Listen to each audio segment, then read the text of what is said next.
All right, so we want to talk today about the concept of character and virtue. The concept of character since the time of Aristotle has been tied up with virtue.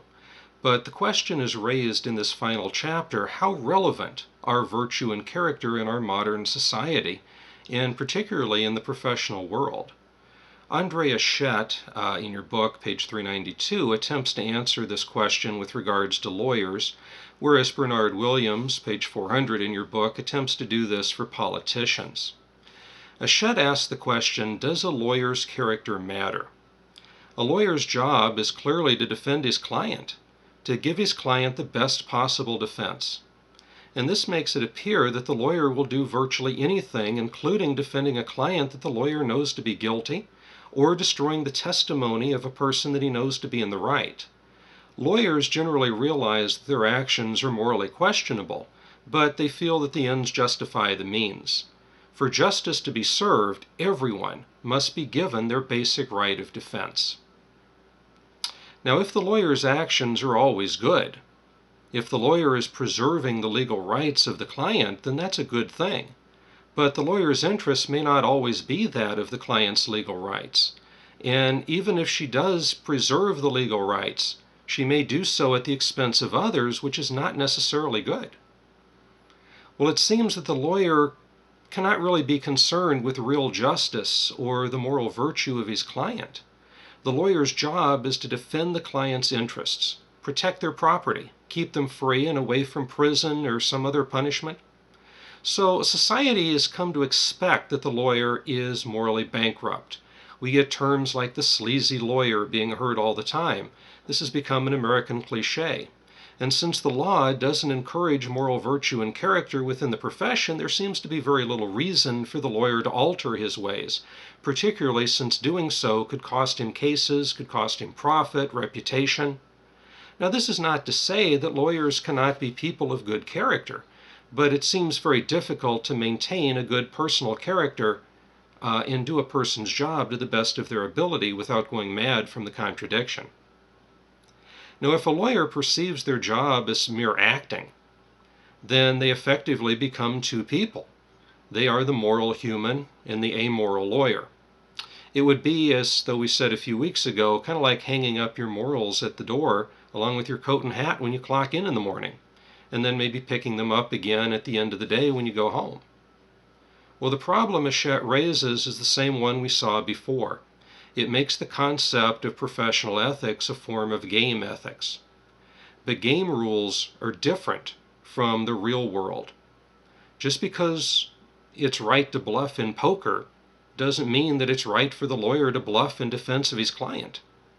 Such actions can cause the lawyer to lose the good character that they have. And for the sake of the individual and society as a whole, that should never be allowed to happen. The lawyer, according to Eshete, needs to maintain that sense of goodwill, that sense of good character. Aristotle had linked the idea of virtue and character way back when in the beginning of Western morality. And it's something that even though we've kind of seemed to have gotten away from, we really shouldn't. We need to maintain it. We need to demand it, in essence. Well, in the article Politics and Moral Character, Bernard Williams is going to argue that there are times when a politician may have to do morally disagreeable things just like a lawyer does. However, this doesn't mean that the politician cannot be a person of good moral character. In the interest of national defense, for example, a politician may have to lie in order to save lives. To claim that, for example, the army is massing in one spot in preparing for an attack when in fact the army is actually massing in a different spot. By using these alternatives, they bluff the enemy. One example of morally disagreeable things being performed by politicians of good character might be the suspension of the right of habeas corpus by President Lincoln. You know, this is an action where we are supposed to have this right, but yet Lincoln says only scallywags make use of it. And so we are actually better off under these circumstances without it. Well, that seems to be morally wrong, but He's still, in essence, we take Lincoln to be a man of good character. We could also look at the dropping of the atomic bomb on Hiroshima and Nagasaki. When President Truman makes that decision, he does not do so lightly. He weighs a lot of different pros and cons. He agonizes greatly over that decision. And in the end, he makes that decision to drop the bomb. Now, we may argue potentially, I know it's always been controversial right from the beginning, but we could argue that what President Truman did there was morally wrong. It killed 60,000 plus people in that action, in that single action. It left that territory devastated. And so there was a lot of harm that came as a result of it. But the thing is, we could also argue that his action showed that he had good character. Why? Because he didn't just say, "Oh, I've got a nuke, let me push a button." He agonized over the decision. He made sure that it was right. He weighed it out essentially as a utilitarian choice. And he made that decision. Now the problem, of course, is that for some politicians it's far too easy to get your hands dirty.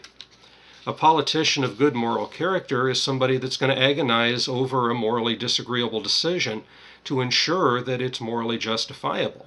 Truman's agonizing over the decision to drop the bomb, but ultimately he concluded that for the cost of these huge casualties, more than 1 million lives could be saved in the long run.